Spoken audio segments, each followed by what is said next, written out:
Hello, welcome to Free Bible Commentary with Pastor Teacher Dr. Bob Utley. Be sure to visit Free Bible Commentary at www.freebiblecommentary.org. Now, here's Bob. We're continuing our study in 1 Samuel. We're going to be in 1 Samuel 16 and 17 today. I think it's a very interesting study about the continuing decline of Saul and the growing preeminence of David. Some very exciting and unusual things here, and I hope you'll follow with me. Chapter 16, verse 1. Now the Lord said to Samuel, "How long will you grieve over Saul, since I have rejected him from being king over Israel?" I think this showed something of the prophet's personal life. I think he really cared for Saul. I think it grieved him that Saul, by his own actions, was rejected. We see something of the hints of this maybe in chapter 10, verses 1 and 24, chapter 15, 11, and 35. You may want to check that. I have rejected him from being king. In chapter 13 and 14, his lineage is rejected from succeeding him because of his sin with the Amalekites, not killing all of them. And then in chapter 15, 23, he doesn't wait for Samuel to come and offer a sacrifice. He does it himself. And so therefore he is rejected from being king himself. Now, so he's going to fill your horn of oil and go, and I'll send you to Jesse the Bethlehemite. Now, a horn of oil, back in chapter 9 and 10, it was a vial or some kind of holder, not a horn. Maybe it's the same thing, just different words used. Horn has the implication of power. The oil, of course, is a symbol of the calling and equipping and presence of God in one's life. Notice it mentions here in verse 2, "Now Samuel said, 'How can I go? When Saul hears of it, he will kill me.'" I think this shows something of his irrational nature of angry outbursts that Saul is experiencing, which we're going to talk about in this chapter. It's going to be even more intensified. Now God tells him, "Don't tell everything you know." It took me a long time as a preacher to understand I didn't have to tell everybody everything I believed. I don't think it's a lie, it's just not telling the whole truth. There's something very similar to this in 1 Kings 22, 19 through 23, where God even seems to put a lying spirit in the mouth of the prophets. I think this is more an anthropological problem than a theological problem. We're speaking about God as if he was a man because we don't understand God's ways. They're a mystery to us, so we put them in terms of human ways, which really in some cases are not analogous. So I think that God just said, "This is where we're going to do this. Right now it's not time for Saul to be rejected. David will be safe this way. You'll be safe. Tell him you're going to offer a sacrifice and go ahead and do that also." So he takes a heifer and he goes. And he goes to the city of Bethlehem. Now notice here it's about 6 or 7 miles south of Jerusalem. And the elders of the city meet him, though we don't see them anymore. And they ask, "Do you come in peace?" What an unusual greeting for a man of God. Now number one, maybe they felt a sense of personal sin and a reverence at the presence of the man of God. Maybe that's it. But really I think the background is probably the growing tension between Samuel and Saul. Matter of fact, Saul's going to kill the priest at Nob when he thinks they're supporting David. You might want to see chapter 22, 11 through 19. Maybe that's the source of their reluctance and their question here. And now he says to them, "Consecrate yourself for the sacrifice." Now the word consecrate means make yourself clean, purify yourself, become holy. And there seems to be both a physical and a spiritual sense here. The physical sense can be seen in Exodus chapter 19, verse 10 and 14, and I guess uniquely in Leviticus 15. But the spiritual nature of this can be seen in Numbers 8:21, and I think you ought to look at that to see the nature. We need to prepare ourselves for worship. Maybe that's the idea. And notice it says here that he consecrated Jesse. That seems to imply Samuel did something to Jesse to make him uniquely ready for this sacrifice. What exactly he did to Jesse, we don't know. Was it a preliminary anointing? Was it a ritual bath of some kind performed by the prophet? We just really don't know. In verse 6, we have the eldest son brought first to meet Samuel. His name, Eliab, means El and Abba. God is my daddy, something like that. Surely the Lord's anointed is before me. Now that's what the Jerusalem Bible also has. Because the guy is so tall and handsome. He looks like Saul. Looks like a king ought to look. Now, we see this kind of tallness as something the people wanted in the Perry Samuel too. In chapter 9, verse 2, chapter 10, verse 23. We see this same thing in Absalom. He was a tall, a handsome man that rebelled, and some of the people followed him. God says a very wonderful thing here in verse 7. Do not look at his appearance, nor the height of his stature, because I have rejected him. For God sees not as man sees, for man looks at the outward appearance, but the Lord looks at the heart. That's such an important spiritual truth. You know, in everything we do spiritually, God is concerned with the motive. That's what the prophetic emphasis is all about. It's not that you do the right thing in the right place at the right time. It's why you do that, why you approach God, how your heart is. Is it soft and open and available and contrite before God? That's what God's concerned about. Let me give you some passages that I think that help clarify this, that God judges the heart. 1 Kings 8:39, 1 Chronicles 28:9, Psalms 139, 1 through 4, Jeremiah 17:10, Luke 16:15, and Acts 1:24 will certainly confirm the idea that God judges the motives. Then they called the second son and the third son, and it seems that all 7 of the sons came through.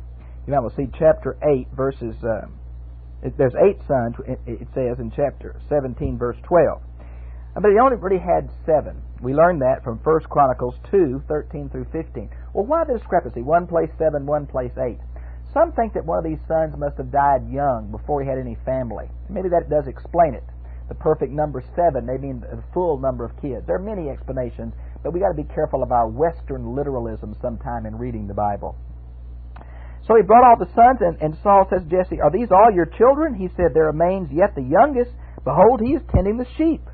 God picked this youngest one, the one they wouldn't even have thought. He wasn't tall. He's going to be a handsome kid, but he's not tall. He's not the firstborn. Isn't that the way God always does it? Picks the one that men wouldn't to show His power and His choice. So they said, go send for him. And they're going to wait the meal. They're going to recline, but they're not going to eat. You know, we'll see the Jerusalem Bible here. They can't eat this sacrificial meal until this youngest son comes. So they brought him in, and he was ruddy. Now, the word ruddy is interesting. It comes from the word Adam. It means red. Now, the Knox translation thinks he's red in the cheeks. Other translation, like the basic English translation, says he's red-headed. I'm not real sure. Maybe he had a reddish face. We're just not sure. I kind of want to think in my mind something of a little freckle boy, but I'm not sure of that. This is even used of Esau in Genesis 25:25. He was red and hairy. He had beautiful eyes and was handsome in appearance. And the Lord said, arise, anoint him, for this is he. And this is the choice. God tells Samuel right here. Now Samuel anoints him, verse 13, but he doesn't tell anybody why he's anointing him. Or maybe they can figure it out. So far, only priests and prophets had been anointed, and yet Saul had been anointed, the first king. Maybe they understood, wow, David's the next king. But Samuel never specifically says that. He just uniquely honors David this night, and I'm not sure they even knew what the deal really was. The Spirit of the Lord came upon him. Now, what does this mean? Well, it's kind of like the judges, how God came upon them. That wasn't a military exploit here, but everything David did began to prosper. It was an obvious sense of the presence of God with him.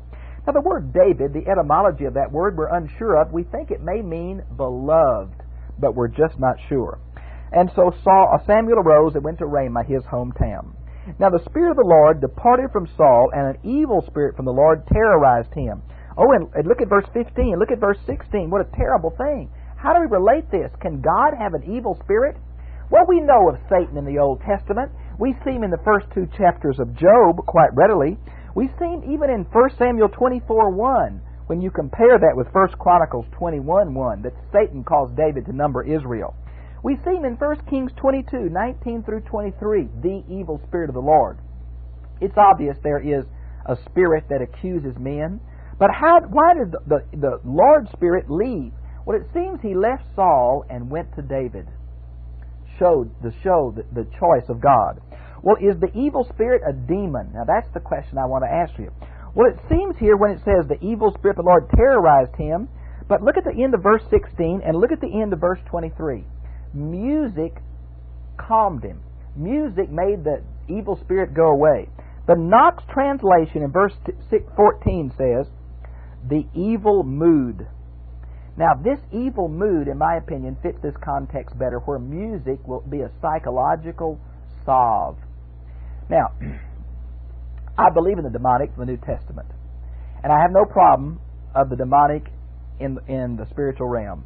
But this does not fit the demonic. It fits a psychological intensification of Saul's previous problem of depression and paranoia.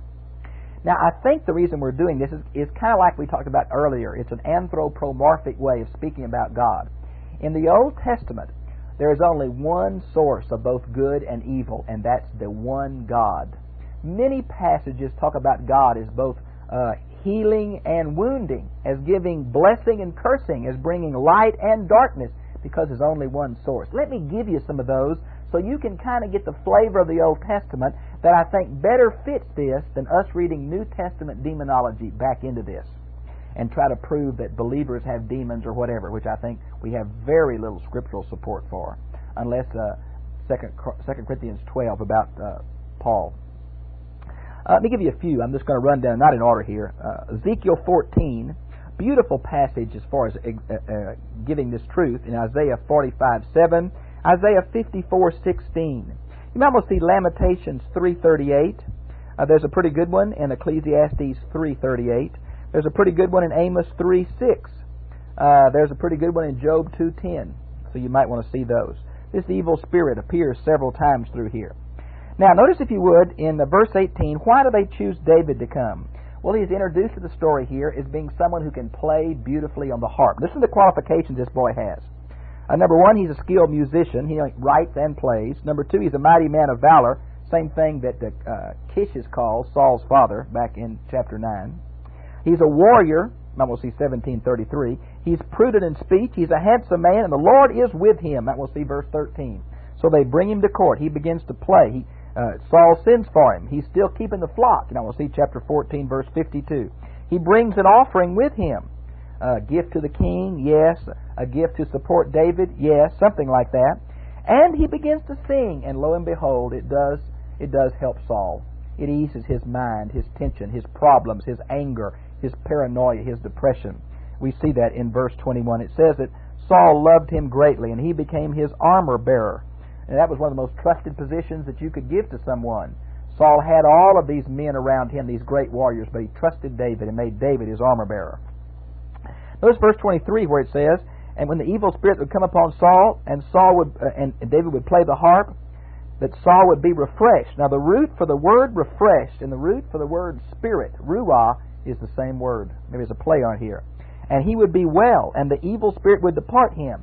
Now that fits much more a psychological problem than a demonic problem. In the New Testament, demons can cause psychological problems, but here the music seems to soothe it. I don't think a music would soothe the demonic possession. Then chapter 17 is another picture of how Saul met David, another picture of how David came to court. Some say they're contradictory, but I'll show you how I think they fit together. It's the Philistines again. They gathered for battle. They're in a geographical area in verse 1 that is mentioned in Joshua 15:35. It seems to be one of these lowland cities. It guards a pass that leads up into the hill country. That's why it's such an important place. Now they're going to gather for battle there, and Saul and the men of Israel were gathered and camped in the valley of Elah, and they drew up battle array to encounter the Philistines. They're kind of equal this time, so they're both holding the high ridges with a valley in between. Notice verse 4. Then a champion came out from the armies of the Philistines. The word champion literally means a man in between. A man in between. It's going to be, we know that this is a Philistine giant, and the Philistines are the Aegean people. They come from the Greek islands probably. The Greeks, from Homer we learn, had a lot of these battles between champions where one person from each army would go out and fight each other and determine the victory or loss of the whole people. This reflects that idea. Now, this is really a big guy. He's 6 cubits and a span. Now, a cubit is a distance from an average man's longest finger and elbow, and a span is from the littlest finger to the thumb outstretched. If you add that up about 18 inches and about 8 inches, you get somewhere around 9'4" to 9. The big fella. I mean, a big fella. Someone very similar to this is also mentioned in 2 Samuel 21:18 and following for a similar sized giant. Now, He had a bronze helmet on his head. We're going to show his military implements because they're awesome. The man is just awesome. He's huge. He's got the best military equipment he can have. He's got huge weapons. He was clothed in a scale armor that weighed 5,000 shekels of bronze. Oh my! It'd be like the scales of fish. We think this must have been about 125 pounds or so. My goodness, unbelievable. He's going to have a bronze leg guards and a bronze javelin. Now, some think from the Qumran literature that this means sword, and that seems to be probably true here. Slung between his shoulders, he could get it very, very quickly, his main weapon. Let's see.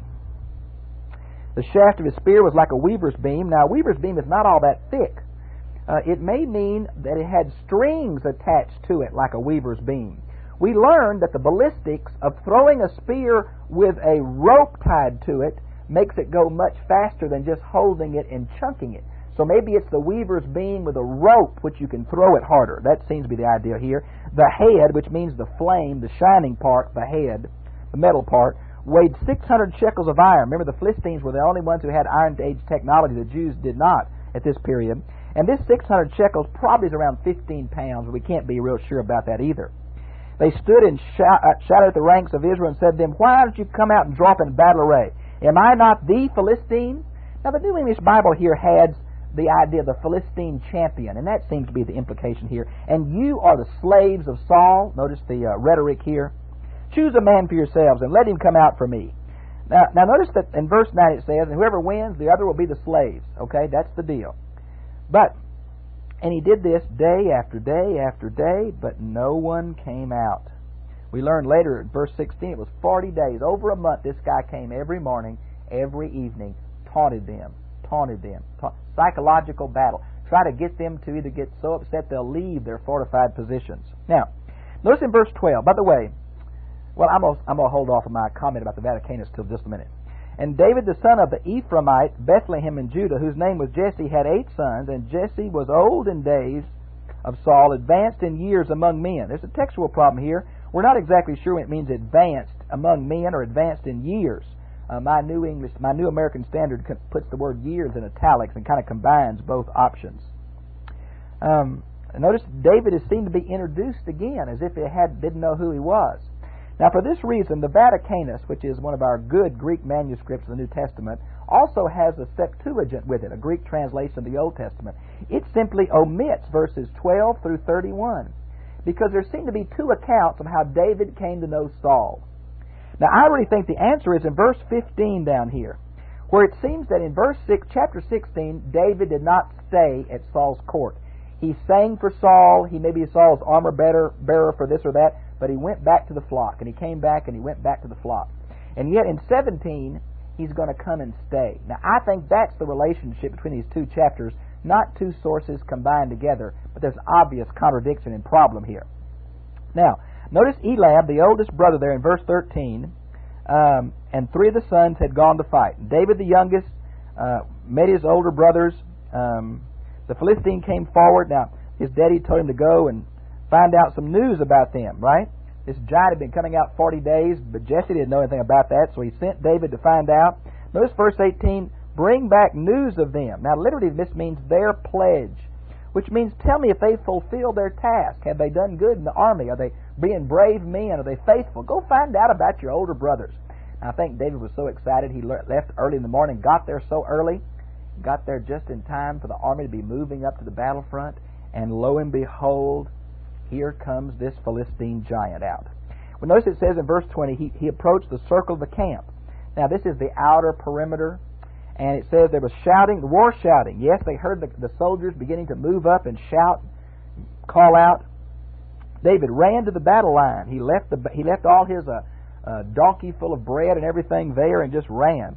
And he was talking with them. Behold, the champion of the Philistines, from Gath came, named Goliath, was coming up from the army of the Philistines, spoke these same words, and David heard them. And all the men of Israel saw the man. They fled from him, were greatly afraid. And the men of Israel said, have you seen this man who is coming up? Surely he is coming up to defy Israel and will be the king, will enrich the man who kills him with great riches, and will give him his daughter, and make his father's house tax-free. That probably means no taxes, no drafting of people, no goods for the support the king, whatever that. Now we'll see chapter 8, verse 11 through 17. Now David began to say, tell me about this again. Tell me about this again. What will God get who kills this giant? And then David spoke to the men who were standing by, saying, what will be done? What will be done? For who is this uncircumcised Philistine? Philistine is the only uncircumcised people we know in the whole area that taunts the armies of the living God. Now, this living God is a phrase that is the word, what Yahweh means. Yahweh means the ever-living, only living God. It's from the Hebrew verb to be. Now we'll see Exodus 3:14. And here's David using his name in the living God. And so he begins to ask more and more people. Now his brother in verse 28, the oldest, this may be just civil rivalry. It may be jealousy from David being anointed, getting a lot of attention. But the brother kind of says, will you shut up? Will you get out of here? What are you doing up here? Just bragging and talking, just hush. And David says, I just asked him a word. But he said it to enough people that one of them went and told Saul. Saul, there's a guy out here asking a lot of questions about what you'll give to the guy who'll kill a Goliath. You want to talk to him? Yeah, bring him in. Now in verse 33, Saul said to David, you're not able to go against the Philistine to fight with him, but for you are but a youth, while he's been a warrior from his youth. That's true. David walked in, he was a teenage boy. I think he was strong, virile, young, but he wasn't trained. He wasn't old enough to have military training. He was dressed like a shepherd, not like a soldier. Saul said, you can't fight him, son. David said, now wait a minute. I've been keeping the sheep of Jesse. Whenever a wild animal like a lion or a bear would come, God would give me strength, and I'd kill that wild animal, and I believe I can kill this giant. This is what he's going to say. I went out after him, attacked him, and rescued it from his mouth, and rose up against me. I seized him by the beard and struck him and killed him. Your servant has killed both the lion and the bear, and this uncircumcised Philistine will be like one of them, since he has taunted the armies of the living God. David's using his confidence comes from two sources. Number one, his past experiences with wild animals tell him that God is with him and he has physical strength. Number two, this giant has taunted the God of Israel. God is on his side. He has been anointed. He is God's choice for something, even if he doesn't know what. And he says, I'll take on this giant. Now, Saul says, okay, good deal. Now, the guy who should have been out there fighting this giant is Saul. He was the tall one. He was the one that was God's anointed king. He was the one that had the military experience. He's the one that should have fought this giant. He's going to send this shepherd boy out there in his place? Yeah, that's exactly what he's going to do. His paranoia is again seen, his personality type. Go, and may the Lord be with you. Well, Saul, that's a nice little word. That's like go and be warm and filled. Put God's name on him, but you chicken, you wouldn't go do it yourself. Now, Saul clothed him in his armor, but David couldn't wear Saul's armor. Saul was real tall. David wasn't that tall. He had never used this weaponry before. He was just untrained as a military person. He couldn't use that. So he took his stick, his shepherd's rod in his hand, chose for himself 5 smooth stones. Now, some say they're the size of baseballs, but I, in my mind, think of smaller rocks. Now, this sling was an interesting thing. It wrapped around your palm. It was about a foot long, had a leather pouch here, and the other thongs came and you held it in your palm. You swung it around your head and opened your palm, and that let the rock loose. We learned from Judges chapter 20, verse 16, that some men from Benjamin could hit a target so small at such a long distance. This was a formidable weapon of the day. The fact that David looks so innocent, he's going to trick this giant. He walks out there, and this giant is furious. He's a youth, he's ruddy, he's kind of red-headed or red-faced, something like that. He's handsome, but he's got a stick. The Philistine says, am I a dog that you come after me with a stick? Maybe the staff was meant to kind of throw him off from the sling he had in the other hand. I don't know. But the giant began to taunt him, I'm going to give you your body to the birds of the air. And David said, no, friend. I come in the name of the Lord of hosts. I'm going to give your body to the birds. You're dead meat because you taunted God. And that giant, when they got through messing around, by the way, verse 45 to me, the Lord Sabaoth, or Lord of hosts, to me is defined in a military way, and I think that's what it is. The giant was getting all his weapons together, and David ran real quick, slung that, hit him right in the forehead. Now, I don't know if the rock killed him, that might be true, or if the cutting off his head with a sword, that surely did it. Both of them, in verse 49 and verse 51, could have done it. We're not sure. Now, in 2 Samuel 21:19, it seems that somebody else may have killed this giant from Gath. But if you use the parallel in 1 Chronicles 20, verse 5, You see, the text of 2 Samuel has been corrupted, and 1 Chronicles 20 verse 5 attributes this to David, and I think that's a much better place. Struck the Philistine giant, the only place he wasn't protected right there. He cut off his head, and the Philistines were supposed to give up now. That was the deal, but they got scared and fled. And what they did, they left their advantageous military position on the ridge. They became easy prey. They were scared, they were fleeing, and the Israelis followed them and killed them. That's what's going to happen. Now in verse 54, notice it says he brought the giant's skull and his weapons and put them in his tent in Jerusalem. Now that's very unusual. What tent? You say David's tent. No, he lives in Bethlehem. Well, it was the tabernacle. It's not in Jerusalem. Could it have been Goliath's tent? Could be. It was a Jebusite city, a Canaanite city. The Philistines had much territory in that day.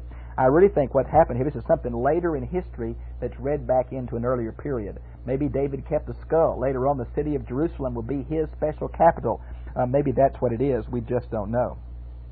Verse 55 through 58, they ask Abner, his military commander, Saul does, who is this boy?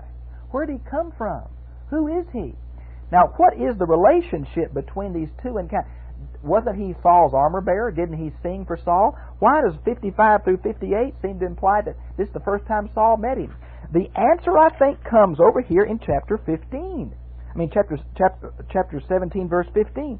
David didn't stay with Saul all the time in 16. Maybe he came and sang and left. Maybe there was no reason for Abner to know who he was. Maybe they didn't recognize him in this military setting. I don't really know. I don't think it's so much a contradiction as it is that David is a singer here and David is a valiant hero, warrior here, and they didn't recognize him in the different settings. Now this is going to be the beginning. Not only is Saul going to have to marry his daughter to this young man, but this young man's preeminence and the people's love for him is going to even intensify Saul's paranoia and Saul's depression even more.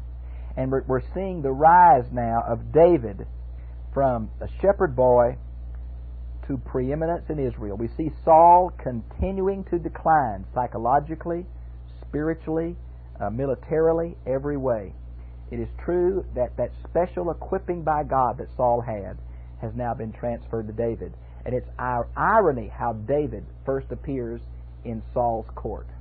And later it'll be his court. Well, I've enjoyed being with you, and I'll see you again, same time, same place, next week. God bless you.